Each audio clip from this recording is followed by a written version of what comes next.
Bonjour, bonsoir, bienvenue sur la chaîne du Sorcerer et aujourd'hui encore un sujet qui va être une réaction vidéo sur le prochain film de Ryan Coogler.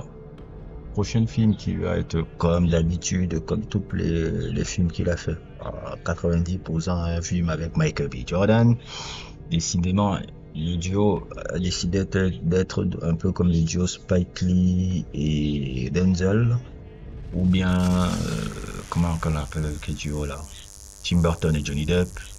Ou encore, comment il s'appelle encore les cocos là? DiCaprio et Scorsese ou DiCaprio ou Scorsese et De Niro. Un peu ce genre de délire là. Et avoir des acteurs fétiches. Scarax et... comment il s'appelle encore? Denis Lavant. C'est bon, même souvent il faut avoir un acteur qui est un peu un acteur fétiche un peu dans tous les films là. Ça crée un peu la relation, ça crée une legacy. Il y a toujours eu des legacy comme ça dans le cinéma. Et Sinner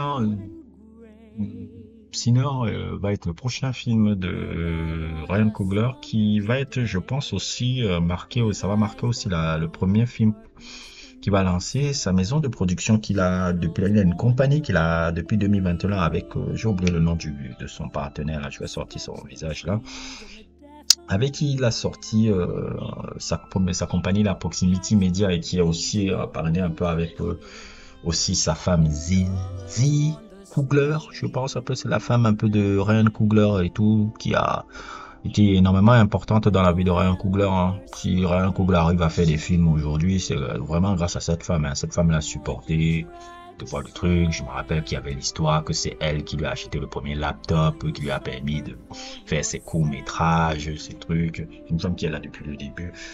Une femme aussi allouée. Et ça me permet même un peu de faire un peu même...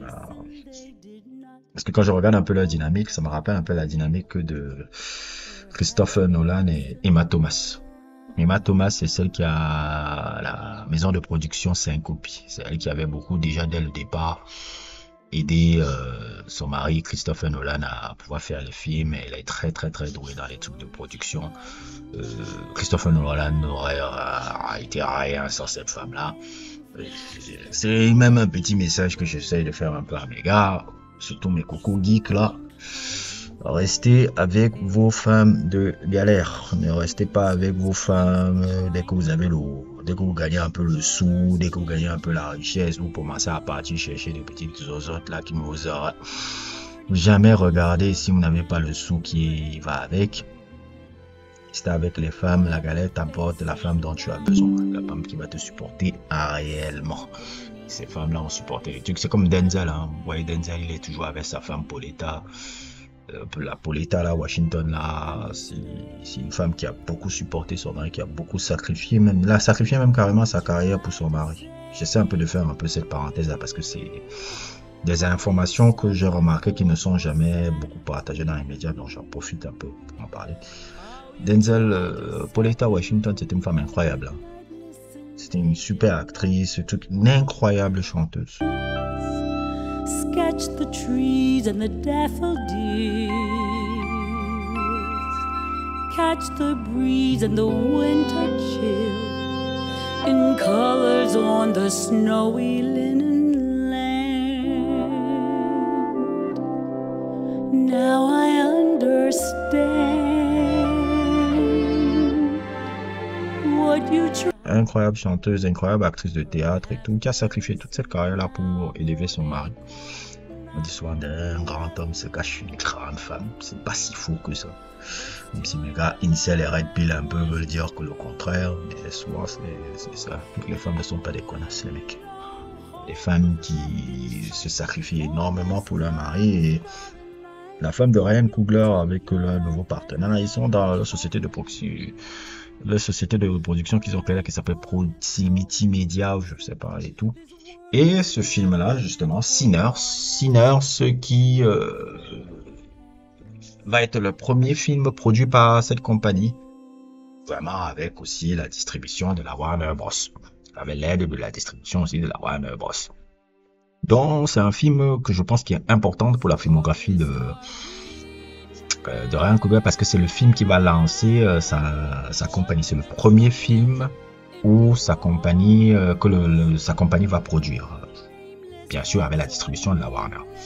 Donc c'est un film qui est très charnière et tout, et c'est un film un peu aussi qui a l'air un peu différent, un peu dans, comment dire, un peu dans l'esthétique qu'elle renvoie, parce qu'on se dit, quand je regarde l'affiche déjà, je dis ah, c'est Supernatural Horror, et je dis waouh, je m'attendais pas à ce qu'il fasse un genre comme ça. On va voir un peu le trailer aussi.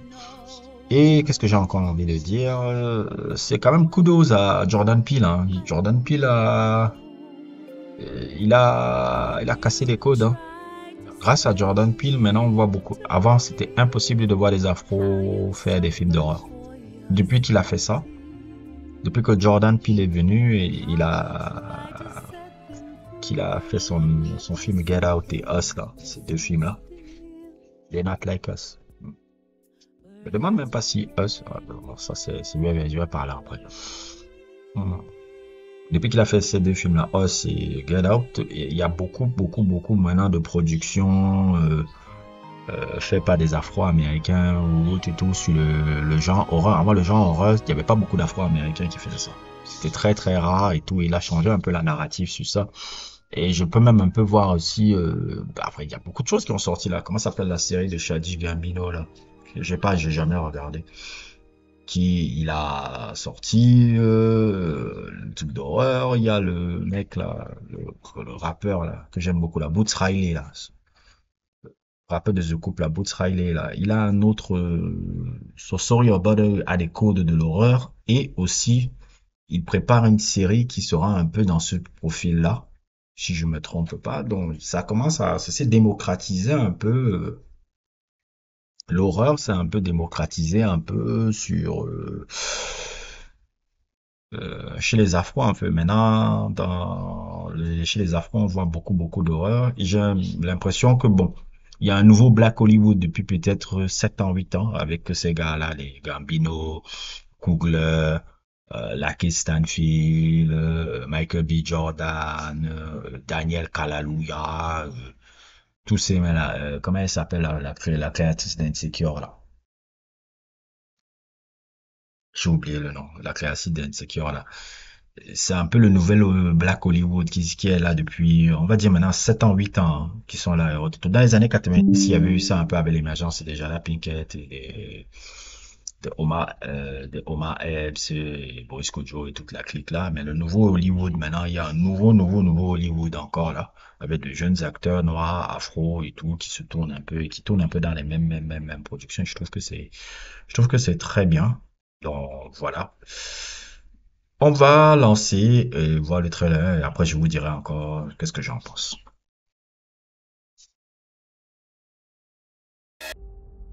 Hmm, intéressant, hein. En plus, c'est réalisé en IMAX.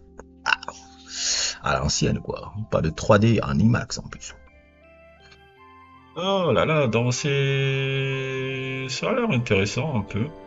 Vous savez, je suis pas un très grand connaisseur un peu de l'horreur. C'est juste un peu mon camarade Aina que vous avez vu là, que vous avez apparaître dans certains des sujets un peu qui apparaissent un peu là, avec qui généralement qui est un vrai connaisseur un peu de l'horreur.